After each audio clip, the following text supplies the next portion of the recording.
Eyaliko Speaker wa Parliament Right Honorable Walitwala Kadaga asuubiza nga bw'agenda okwongera okutumbula ebyenfuna mu kitundu eky'obuvanjuba bwa Ssemazinga wa Africa era ng'okusinziira ku ye essira waakwongera kuliteeka okulaba nga ne Uganda yeeyagalira mu bibala eby'ekitundu kino bw'ategeezezza ng'essira bw'agenda okuliteeka ku kuzimba banka ey'awamu amawanga gonna agali mu kitundu kino mwe gasobola okukwataganira.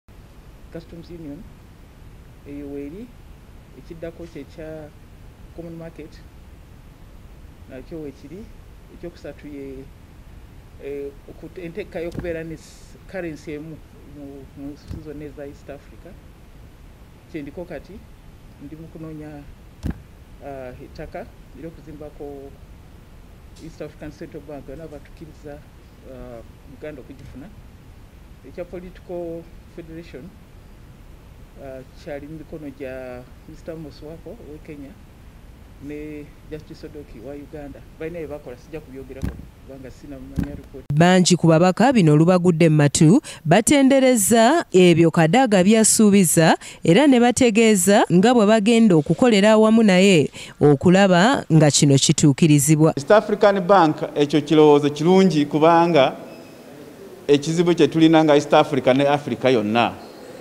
okubanga nti amaaso tugatunulira abamawanga wabweru ate nga tugenda kufuna akasente tukafuna ku sente nyingi awo nga tuba kikoze okuzimba banka eyo ejja kuyamba Uganda ne East Africa okubeera nti eri independent okugamba nti ebeeyagala sente ezifuna mu bwangu ate zibeera commercial nnyo. And I'm very confident that she will push for it and it's going to happen. And if it happens so, I am telling you, it will put Uganda ahead of the East African countries. It's going to boost the economy of this country.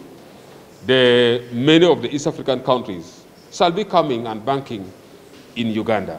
Automatically, it will boost our economy. I am very confident that our view shall succeed and she will make sure she follows it.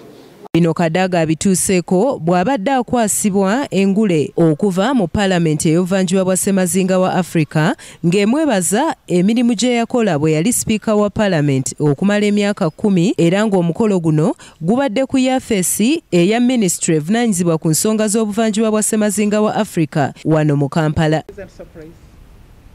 When I was informed yesterday that the clerk would like to come and hand over an award, I wasn't expecting it, but I'm really happy that my services and those of the other leaders were recognized. Ate clerk wa Parliament Jane Kibirige naye ayogeddeko ku ngulu eno egendereddwa okusiima eyaliko Speaker. Jetuwadde Right Honorable Kadaga etegeeza kusiima mirimu gyabwe gye baakola ye nga yabaddeko ku ntikko ya management ne banne bonna be yakola nabo bonna tugenda basiima.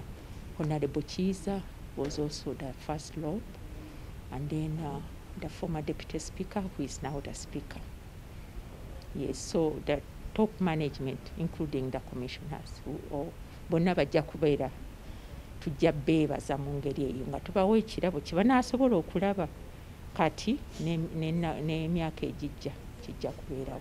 Mu mwaka ogwa 2021 Right Honorable Rebecca Alitwala Kadaga yalondebwa ku kifo ky'obwa Speaker owa Parliament era ng'ebiseera ebyo yali amyuka eyaliko omukulembeze w'eggwanga Edward Kiwanuka Sekandi era ng'ekifo kino yakibeeramu okutuuka omwaka ogwa 2011 bwe yasuumusibwamu ku ddaala n'atuuka ku ky'obwa Speaker era ng'ono yaddira mu bigere Speaker Edward Kiwanuka Sekandi. Kifo ky'obwa Speaker yakulunguluddeko ddala emyaka 10 okutuuka wano mu guno omwaka ogwa 2021 bwe yeesimbiddwako abadde omumyuka we Jacob Olanya era n'amuwangula nga Kadaga yafuna obululu 197 ate yali omumyuka we n'afuna obululu 310 ekyamuviirako okuwangula ekifo kino ate ng'eyali mu kifo ekyokusatu yali Ibrahim Tsemujunganda ng'ono yavaawo n'obululu 15. Kadaga mu kiseera kino ye mumyuka wa Ssaabaminisita asooka era nga ye minisita avunaanyizibwa ku nsonga ez'obuvanjuba obwa Ssemazinga wa Afrika. Eggulire lino likusakiddwa Issa Kigongo ku lwa 44 eggulo.